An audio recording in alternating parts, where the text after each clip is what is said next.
ഈശോയിൽ എത്രയേ സ്നേഹം നിറഞ്ഞവരെ, സെപ്റ്റംബർ മാസം 4-ാം തീയതി ആണ്ടുവട്ടത്തിലെ 22-ാമത്തെ ആഴ്ചയിലെ ബുധനാഴ്ച തിരുസഭ നമ്മളുടെ വിചിന്തനത്തിനായി നൽകുന്ന സുവിശേഷ ഭാഗം വിശുദ്ധ ലൂക്കായുടെ സുവിശേഷം 4-ാം അധ്യായം 38 മുതൽ 44 വരെയുള്ള തിരുവചനങ്ങളാണ്. 3 കാര്യങ്ങളാണ് അവിടെ നമ്മൾ കാണുന്നത്. ഒന്നാമതായിട്ട് ഈശോ പത്രോസിന്റെ അമ്മായിയമ്മയെ സൗഖ്യം നൽകി അനുഗ്രഹിക്കുകയും അതുവഴിയായിട്ട് പത്രോസിന്റെ അമ്മായിയമ്മ ഈശോയെ ശുശ്രൂഷിക്കുകയും ചെയ്യുന്നതാണ്.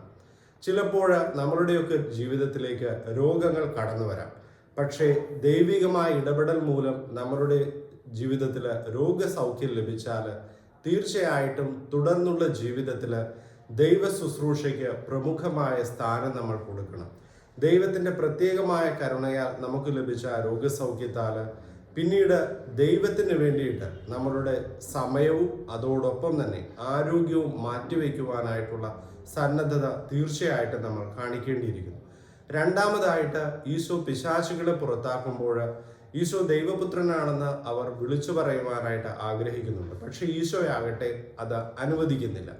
ചിലപ്പോൾ നമ്മളുടെയും ജീവിതത്തിൽ ചില പ്രശസ്തിക്കൊക്കെ കാരണമാവുന്ന കാര്യങ്ങളുണ്ടാകാം. അത് കൊട്ടിഘോഷിക്കുവാനായിട്ടുള്ള ഒരു കാര്യമല്ല.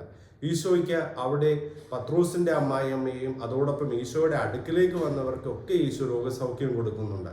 അതൊക്കെ താൻ ദൈവപുത്രനാണെന്ന് പേരെടുക്കുവാനായിട്ടുള്ള അവസരങ്ങളാക്കി മാറ്റാമായിരുന്നു. പക്ഷേ ഈശോയാകട്ടെ പിശാചുകളെ നിശബ്ദമാക്കുകയാണ്, മിണ്ടുവാൻ അനുവദിക്കുന്നില്ല. ഇതുപോലെ നമ്മളുടെ ജീവിതത്തിലും പ്രശസ്തിക്ക് വേണ്ടിയിട്ടുള്ള അമിതമായ പരിശ്രമങ്ങളിലേക്ക് നമ്മൾ പോകാതിരിക്കുക, മറിച്ച് ചെയ്യുന്ന ഉത്തരവാദിത്തങ്ങൾ ചെയ്തുകൊണ്ട് അത് മറ്റുള്ളവരുടെ നന്മയ്ക്കായി മാത്രം ചെയ്തുകൊണ്ട് കടന്നു പോകുവാനായിട്ട് തയ്യാറാണ്.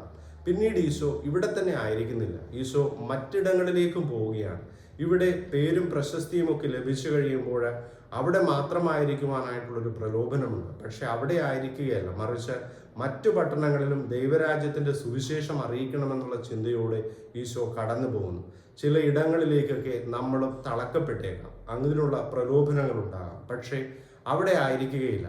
എന്തിനു വേണ്ടിയിട്ടാണോ ദൈവം വിളിച്ചിരിക്കുന്നത്, ദൈവം കാണിച്ചു തരുന്ന സ്ഥലങ്ങളിലേക്ക് പോകുവാനായിട്ടുള്ള സന്നദ്ധതയും ദൈവികമായിട്ടുള്ള ഒരു ചിന്തയോടെ ജീവിക്കുന്നവരുടെ ഭാഗത്ത് നിന്ന് ഉണ്ടാവണം. അതിനാൽ ഈ തിരുവചന ധ്യാനത്തിലൂടെ നമ്മൾ കടന്നു പോകുമ്പോൾ 3 കാര്യങ്ങൾ നമ്മളുടെ ജീവിതത്തിലേക്ക് പകർത്തുവാനായിട്ട് പരിശ്രമിക്കാം.